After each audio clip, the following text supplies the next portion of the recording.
Hi, I'm Dave Koehler. I'm the senator from Peoria, Illinois, and I've got a bill here that I think is very exciting. It's Senate Bill number 1857. We just got out of State Government Committee, where we are trying to declare penicillium as the official state microbe. Now, why is that a big deal, you might ask? And how many of the states have official state microbes? There is a few, but this would be Illinois' first official state microbe. With me is Dr. Neil Price, who is a researcher, scientific researcher at the Northern Regional Research Lab in Peoria.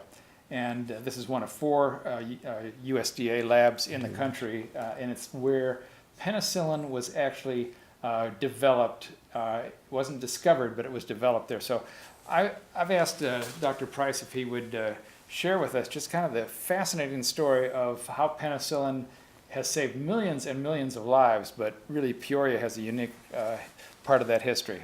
Right, thank you, Senator. Yes, penicillin was discovered by Alexander Fleming in London in 1928. But the strain that Fleming found, this penicillium strain, which is a mold, and it looks a little like this. This mold actually did not make very much penicillin. And in the 1930s, Howard Florey came to the United States, and he came to Peoria, to the USDA's national lab in Peoria, because of their expertise in fermentation. And they discovered, this lady who was a technician there, she discovered on a cantaloupe melon in Peoria Market a new strain of Penicillium rubens. And this Penicillium rubens could make far more penicillin, enough to treat soldiers in World War II, actually. One of the most important aspects of it was that Florey realized World War II was starting in Europe, and in World War I, the majority of deaths, 18% of deaths of soldiers in World War I, were due to gangrene infections.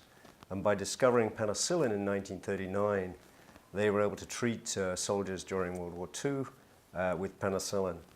By the end of the war, 1945, Fleming and Florey and a man called Ernest Chain were awarded the Nobel Prize. And in my opinion, the mold strain, the penicillium mold, should have been awarded the Nobel Prize. In fact.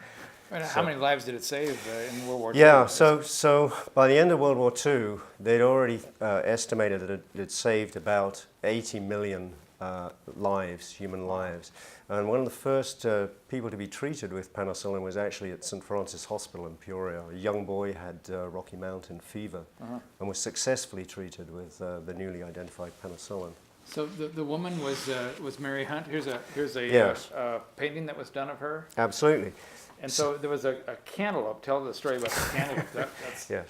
So the history of this is that they looked for several thousand strains of new strains of penicillin were found, but the key one was actually found in Peoria Market by a technician at the lab called Mary Hunt. We believe her name was Mary Hunt.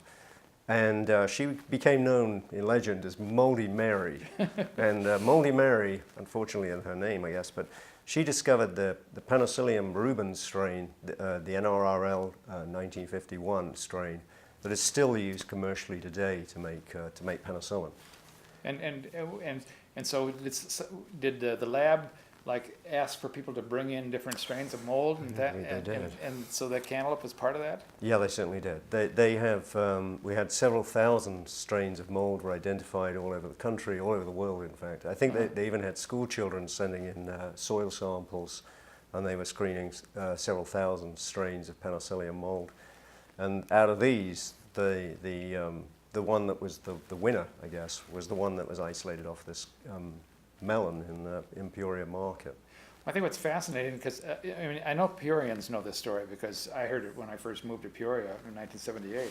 But I don't think that the rest of the state appreciates this, and this is why this is such a big deal to make this the official state microbe, is because this is part of our history. I mean, this is world history, really, and Peoria had such an integral part of making that all happen. So. We had an open day at the lab in Peoria probably 18 months ago, and we actually took this out of the collection. And that's part of the original? This is the original. This is Alexander Fleming's original penicillium mold strain. And we took this from the collection and we grew it, and it made penicillin. I was so delighted it actually still makes the penicillin. And in fact, if you're treated with penicillin today, the strain, the Peoria strain, is the NRRL 1951 strain, is still the strain that they're going to be using to produce the penicillin. And it's still the most important antibiotic in the world as well. It's still the most important one. Well, I just want to thank you for coming to Springfield, for really enlightening all of us about this wonderful discovery in Peoria. So I'm delighted. Thank you, Senator. Thank you very much. Thank you.